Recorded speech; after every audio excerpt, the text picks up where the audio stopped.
Magandang araw sa inyo o magandang gabi, no? Depende sa oras ninyo o magandang umaga, depende, no? Okay, bilisan natin. Ito ay yung Taran Tactical, no, Combat Master. So, ito ay nabili 2021. Okay, ngayon ay August, no? August 22. Yung pagkatapos ng COVID, no? Yung balik trabaho na. Iba is na sa ano pa, yung online, no? Virtual. Nung nagbalik trabaho na, nakabili tayo ng ganito. And then, ngayon is 2025 na. November 2025. So, mga 3 to 4 years na ito siya sa akin. So, ano bang nangyari dito? Ito, nawala yung ano niya, tactical optic something. Tawag doon. Fiber optics. Tapos nilagyan ko ng walis tingting para meron lang nakalagay dito, and then nilagyan ko ng luminous, no? Luminous na yung white tape, yung correction tape nilagay ko diyan, tapos nilagyan ko ng luminous na red para parang red dot. And ito ay white siya dati, nilagyan ko ng luminous na red para maging ano din, no? Red dot. And then ito na biyak to dito dahil ginalaw ko, so hindi kasalanan ng manufacturer, no, yung paggamit.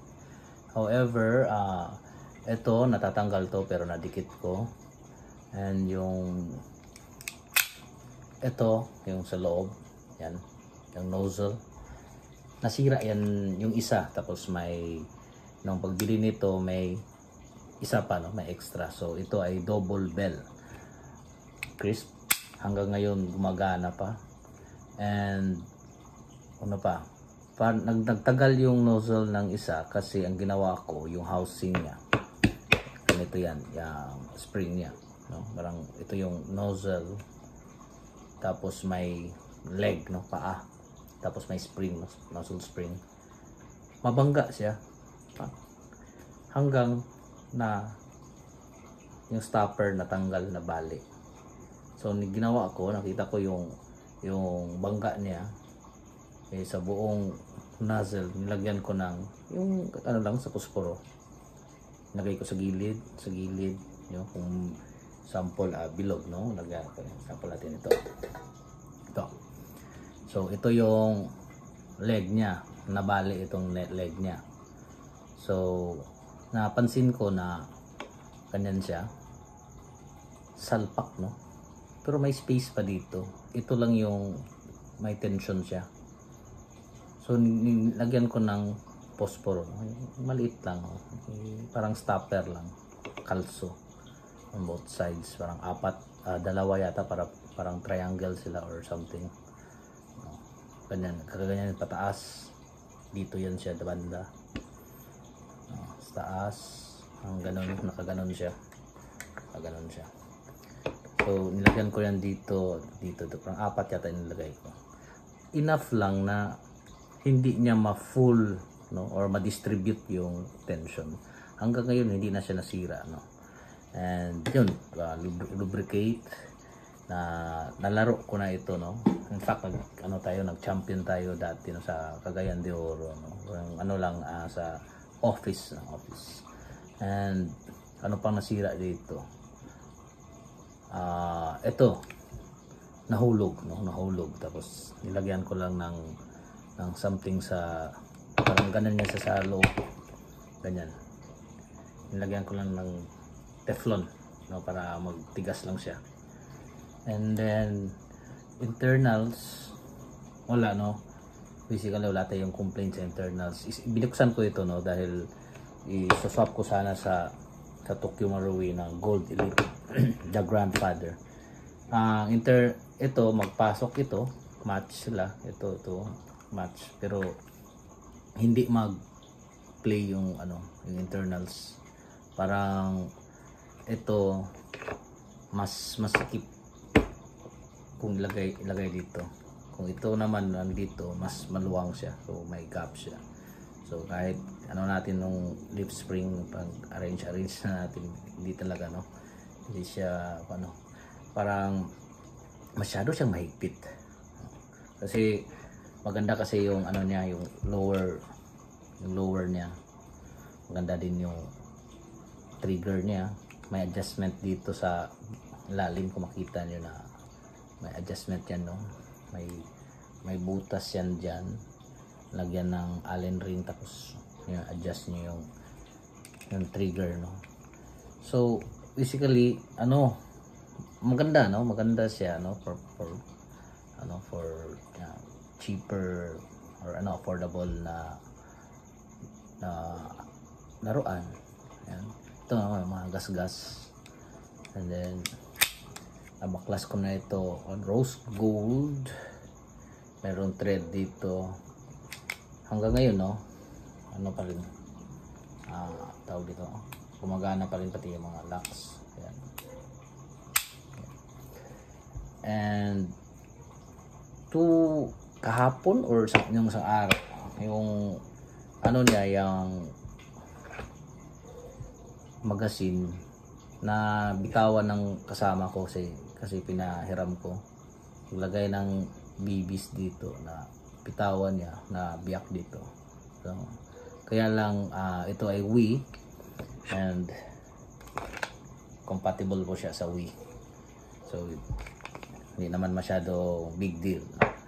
So ang akin lang is up to this date, no, maganda, no, may mga markings, STI, pero pag bili ko nito may may sticker to na black, tapos may case, may coin, no, dun sa movie prop, no, na coin, and yung my card na Continental, and then yun, no, it's a workhorse.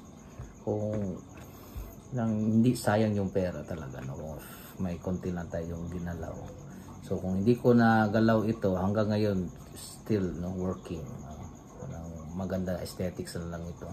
Ito kasi pipili ito palitan ng fiber optics, yan lang temporary for how many years, ito na naman nakasanayan ko. And straight shooter to, kaya ito, no, ring to ring, no, basketball court, kaya niyang mapalipad, no. Tapos yung half up pala, no, i-full, may gear sa half up yan, i-full ko. And then yun, lubrication. Tapos yung debate na kailangan may konti daw laman sa loob, I think sa yung box, kasi controlled yung kasi may kasama itong box. Ito yung box niya, luma na, used very talaga. Yan, so ito yung box niya, no, parang nalagyan ng buting. Yan, it's a double bell high cap, hindi na ito 794, hindi yata 794 yata ito.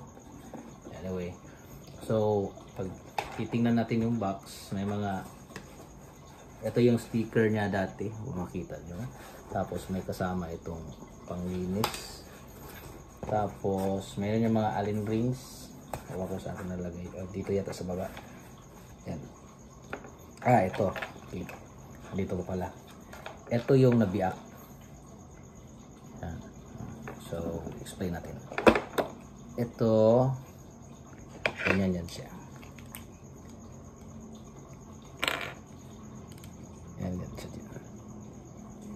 Yan siya sa lalim. Continuation siya sa rails. So ganyan. Continuation siya. Nilagyan ko ng glue, no? Kaya lang hindi yung glue na shoe glue, no? Okay siya, pero pag tira ng tira, tumilapon pa rin, no? So nilagyan ko ng tape, tumilapon pa rin, no? Tapos ng 1 year siguro nag-expire na yung dikit niyan dito. So hindi ko tinapon kasi baka may magamit pa kasi siya, baka may mag-fit na na slide sa kanya. Yeah, pwede ko mang kunin ito kaya lang as of now wala pang slide, no, kahit second hand wala pa nag-offer din sa akin. Ito yung ibig kong sabihin, yan, no. So ito yung luma niya, nabiak yun siya. So nilagyan ko ng stopper yan. Yan. So makita natin if may guhit, no, yung daanan ng spring, no, yung tulak niya. So yan, makita nyo may bali, no, sa leg kasi parang brittle siya, pero pag salpak niya, yan, nilagyan ko yan ng mga stopper so at least hindi ma-full yung salpak, no. Palaging salpak. Ito yung nag-absorb ng tension, no, ng pressure. Kaya I believe na tanggal siya kasi hindi man masyadong yung spring, yung parang kaya niya sirain ito. However, yung pag ganun, so nabali, no, kasi may nakaganyan na ang tawag dyan, yung parang railings niya. So nung lagyan ng stopper, na distribute yung pressure, hindi na nabali yung sa isa. So ganyan, no, it's a learning curve, no. And then dito din, no, may bali siya dito. Yan. Okay. And then ano pa? So yan, dyan lang yan sila, no. So i-compare natin ito yung Allen ring, no. Ito yung Allen na pang-adjust dito sa loob sa travel ng trigger, no. Yung gusto mo mataas pa or yung soft touch na lang. So ito yung adjuster niya. Tapos mayroong ito, no, extra na lock. Parang dito yata yan, no. Kung gusto mo nang magwell, matanggal man ito, ipupush lang ito, no, yung mga dots dyan, ipush lang. Tapos kung tanggalin mo, ito yung i-replace kasi mas maikli ito, no? So yan lang, no? Tago lang natin kasi someday, no, kasi yung Eternals ito makapal, maganda pagkagawa, no. So yan, may mga wiggles ko to. Tinry ko din to sa T-Rex, no, Wii na T-Rex. Pag hindi mag-align ang dito, hindi ko mapasok na full, no, na parang hindi siya align. Ang dito yung sa T-Rex yata. Tapos ito nandiyan. Basta hindi sila mag-fit.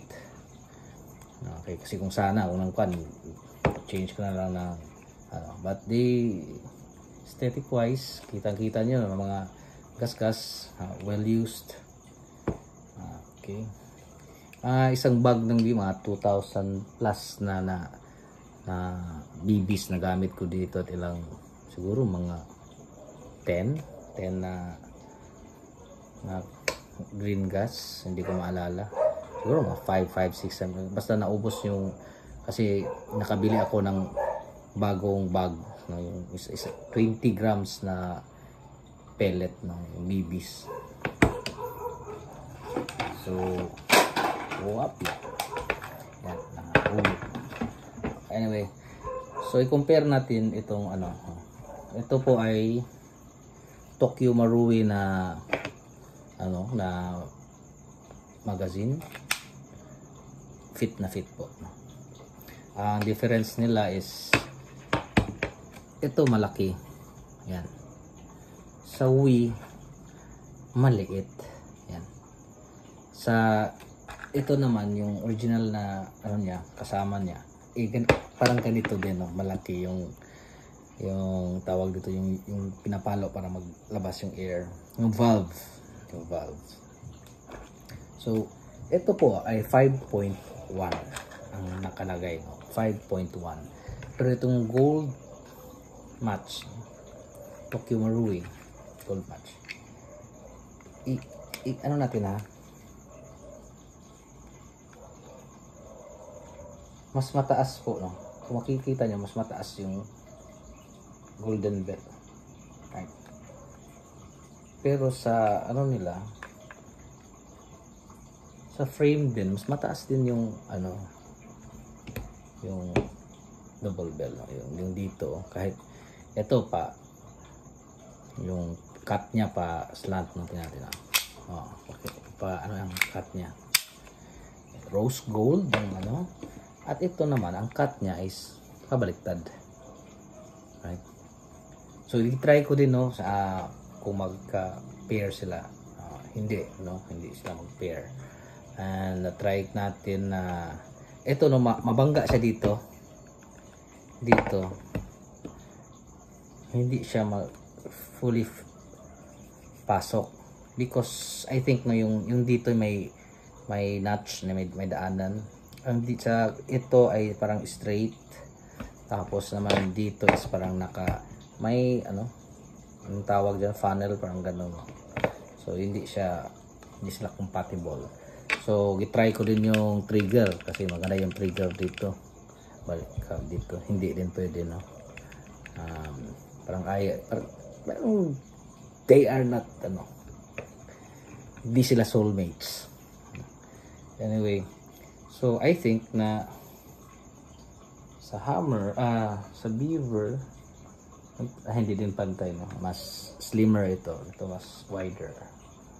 And sa taas, kung tingnan natin kung ano, okay, dito yun nga no, sabi nila na although it's a double bell pero performance nito maganda no, if hindi ko lang talaga ginalaw itong yung nozzle lang ang diferensya nito, if hindi ko ginalaw yun, and yun na solusyonan natin. And masyado mainit ito. And ano pang difference nila, ito extended no, so parang na-upgrade na siya no. Ang problem na talaga sa double bell is yung parts no? So yun, yung solution na doon is yung nozzle. Ito, dapat na gano'n yung lighter para magdikit. Ito din, mayroon yung bilog dyan. Yan, nawala yung bilog dyan. No, nahulog, no? Yung windage. May cover yan siya. Siguro sa nahulog. So, as far as yung usage, wala tayong problem dyan. It's a workhorse, it's a tool, no? It's a working tool, no problem tayo dyan. Tapos na zinc alloy yata ito no, bakal no? anong kano dyan. And ang plastic part nito is ito lang no? Bakal yan lahat yan, bakal zinc alloy extended ito hindi ko parang zinc alloy din yata ito.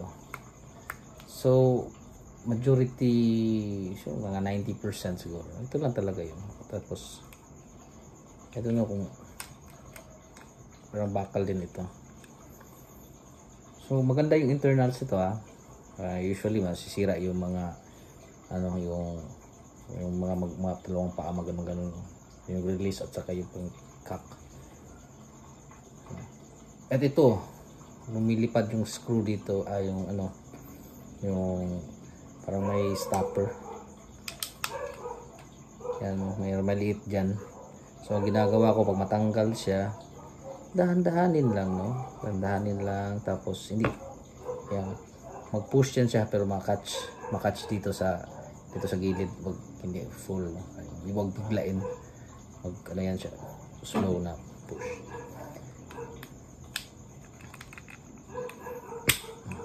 Works anytime. And then 30 meters yata yung basketball court na ring to ring, abot tayo dyan. So yan no, so quick review, titingnan natin. Yan. Okay, height, likod parehas lang sila. Yan. And then ano pa, so dito marami pa tayong i-change and medyo mahal yung parts niya no. So if ever na makabili ako ulit ng Combat Master na or any or same brand na double bell, yun lang talaga yung gagawin ko. Lalagyan natin ng stopper yung nozzle, para hindi siya ma-full, tapos yung lubrication ganun. And then ito lagyan ng lighter. So ano pa, wala na, add lang tayo ng magasin yung ganun. Anyways, magandang salamat, no. So compared ito sa Tokyo Marui, marami pang upgrade, aabot pa ito ng